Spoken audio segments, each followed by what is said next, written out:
ఈ రోజున తుని సభ సాక్షిగా చెప్తున్నాను, కాంతి గారు జాయిన్ అవుతానంటే నేను ఒకటే మాట చెప్తున్నాను.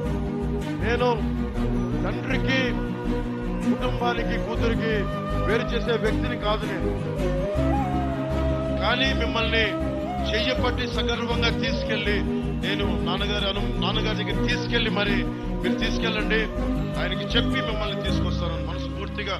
ఇక్కడ మీరు బాగున్నారు, తల్లిదండ్రులు దీవెన ఉండాలి. ఎవరికైనా కులాలనే కలిపేవాడిని, పార్టీలనే కలిపేవాడిని, కుటుంబాన్ని వేరు చేస్తామా? కుటుంబాన్ని కలుపుతాం. ఉత్తరగడ గారిని కాంతి గారిని కలుపుతాం తప్ప మనం కూర్చొని వేరు చెయ్యం. అలా పరిస్థితి ఎప్పుడు తీసుకురాం. నేను మీకు ఈ రోజున మాటిస్తున్నా, వచ్చే ఎన్నికల్లో ఎప్పుడు ఎన్నికలు వచ్చినా సరే వచ్చే ఎన్నికల్లో కాంతి గారిని జనసేన అభ్యర్థిగా నిలబెడతాం. భవిష్యత్తులో సత్తా ఉంది.